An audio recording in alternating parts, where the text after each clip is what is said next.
Good evening and welcome to the Heirloom Farmer and our very first farm tour. I'm just going to show you around this evening, show you some of our market garden and our pumpkins, and just give you a little bit of an update on what we've got going on. Welcome to our market garden. We have 1, 2, 3, 4, 5, 6, 7, 8 8 rows of 30-inch beds, and then there's 60 feet long, so 30-inch beds and then 60-foot length. We've got all kinds of things growing here. 2 beds of yarrow that we're growing as a cut flower and as a medicinal herb. We are growing echinacea as also a cut flower and a medicinal herb. This is clary sage that we're growing for we'll eventually use the flowers to sell to an herbal company. We have dahlias here, and this is wild bergamot, which we're also going to use for medicinal herbs. And then here we have calendula. This is calendula alpha, which I really like it. It's doing really well. I've been harvesting every day. You can see my colander is there. I need to harvest a little bit later this evening, but I've been harvesting daily new blossoms. Chamomile here. I'm gonna test my memory. This is Roman chamomile. It's either Roman chamomile or German chamomile, but we are growing this for the flowers. And some sunflowers here, forage, mainly that's for pollinators. And then lots of zinnias. These are seeds that I've saved over the years. This is cosmos here. And then this is for the pollinators. This was just a wildflower mix, which, look, we got a sunflower coming there.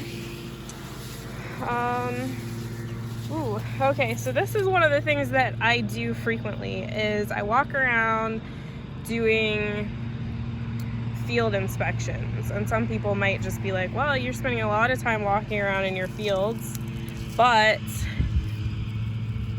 it's really important, especially because we're using organic and natural practices, trying to spray as little as possible. Pest management is really important, and a big part of pest management is scouting for pests. So those are Japanese beetles, and I go through and just squish them, and that so far has been keeping the populations manageable. This is Dara. It's basically like a carrot, but we're growing it as a cut flower. Honestly, I'm not super impressed with it. I don't know if I'll grow it again. It's beautiful out in the field. It's grown really well. Very, no pests, actually. Lots of flowers, but as far as in the vase, I've just not been impressed with its vase life and the mess that it leaves behind when all the little flower pieces fall off. More zinnias. I always say this wrong, but argyratum, that was kind of a trial. It's actually done really well. It's done okay as a cut flower, although a lot of it, the stems were too short early on, but the stems are starting to get more manageable. Baby's breath, which I've been succession planting. Sage. This is calendula resna, and I've not been super impressed with it. It seems like it's not as pest resistant, so you get a lot of flowers that look like that. And I've not quite figured out what's eating them. And it's also just not been as prolific as the alpha. This is broadleaf sage. It does not like having wet feet, and with all the rain that we've had, I believe that's why we've lost a couple plants. But we've had a lot of harvests off of that, a lot of harvests off of this oregano, both of which we're drying to use as culinary medicinal herbs. These are giant white zinnias, which I have really been enjoying. They're really, really pretty. And then this is Queen Red Lime zinnias. And then this is kind of our sunflower jungle. Most of our sunflowers are from Sunflower Selections, and they are doing phenomenal. I've been harvesting some. Here's one that's, see, that one's open. This is Red Lemon Bicolor, I believe, and it's a pollenless variety. It's been doing really well. Bunch more sunflowers, einkorn. We have our entire field of einkorn out there, but I planted a little bit here for pictures and just other more decorative uses throughout the year. Again, a lot more sunflowers here. Popcorn, 2 varieties of heirloom popcorn there, and then more sunflowers. One thing with the sunflowers is I did succession plant. However, I didn't space out my succession planting as much as I should have. So like these, the 2 sides here, this row and this row, are actually 2 weeks apart, but you wouldn't really tell.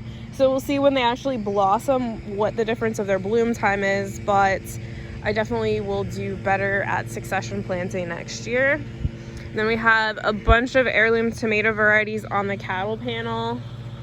I just harvested some of these Sweetheart cherry tomatoes. They're doing really well. All of the tomatoes on the cattle panels are doing really well, and it's been really easy growing on the cattle panels. And then we have blot peppers, purple bell peppers, and fish peppers, which these fish peppers, first of all, it's a variegated plant, so they look even ornamental. And then the peppers, let me see if I can find, most of them are still pretty small. Oh, there's one. So the peppers are also variegated, and they're really pretty, and they are very hot, like really hot peppers. So if you like a hot pepper, we're gonna have lots of fish peppers available. And then over here is one of our pumpkin fields, and I have a wide variety of pumpkins and squash in here.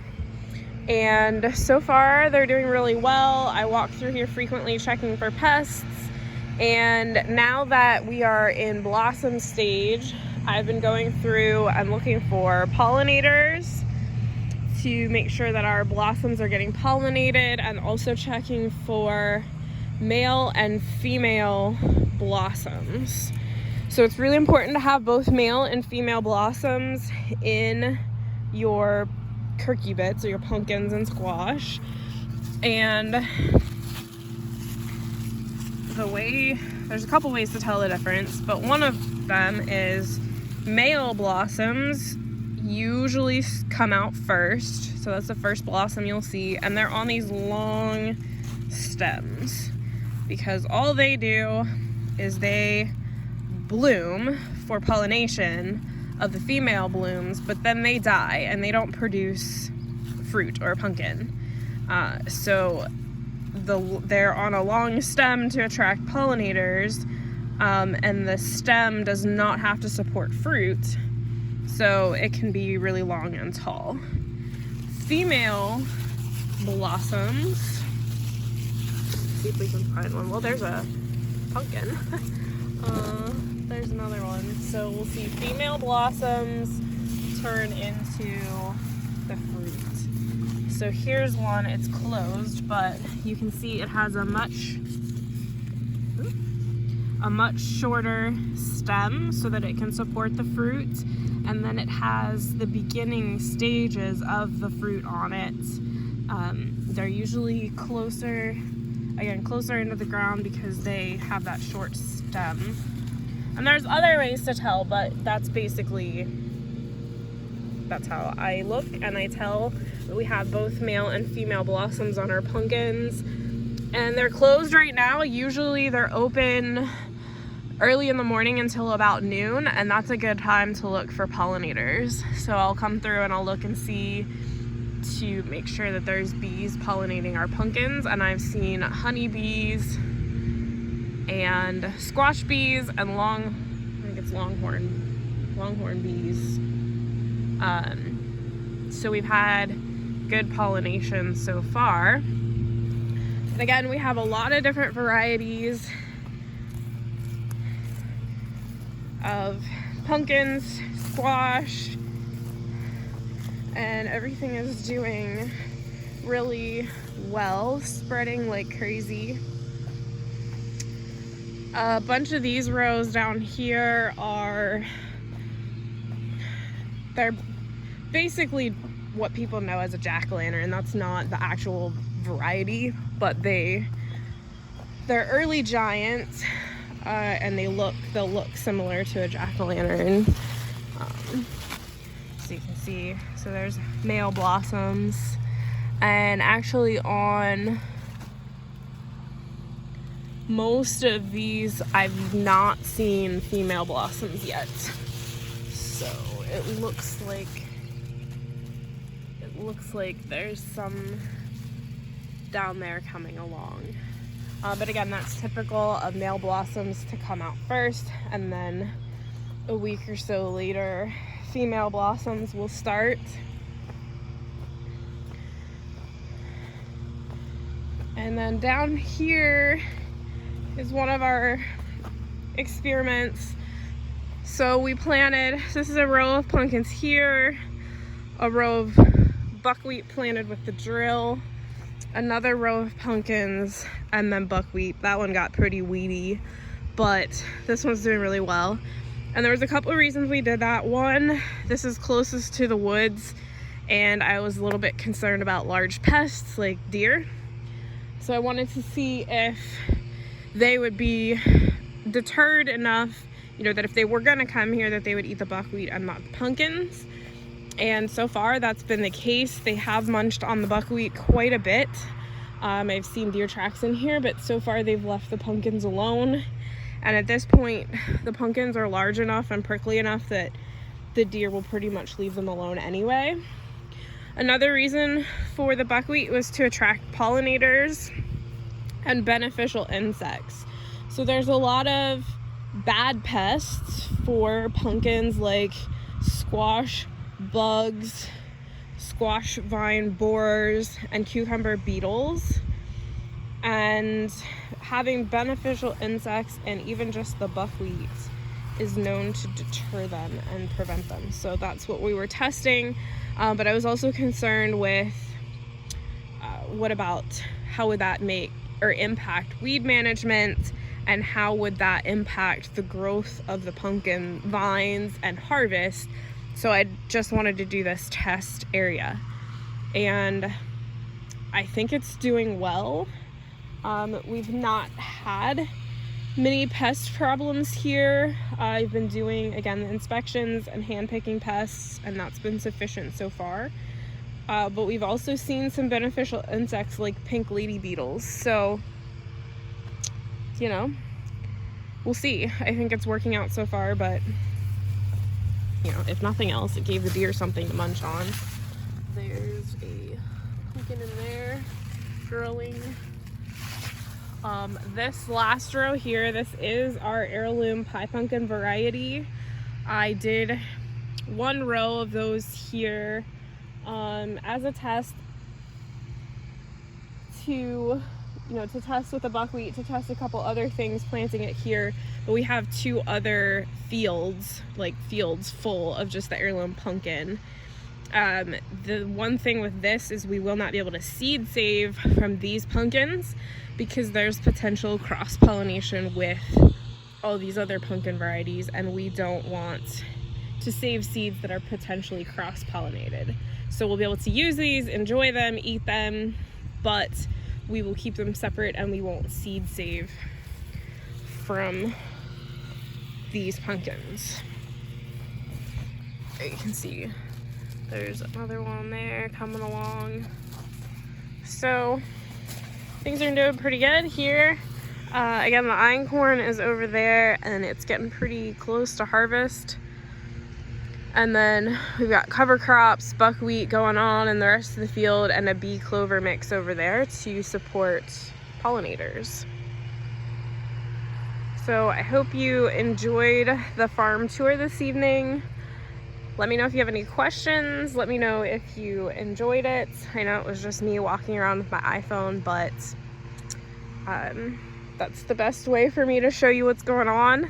And in the future, I will show you some other areas of the farm and what we're doing. We've got an herb drying room. We've got the two other fields of pumpkins. And we'll just continue to keep you updated every week on what's going on at the farm. And for more frequent updates, you can follow us on Instagram and Facebook at The Heirloom Farmer. Thank you, and God bless.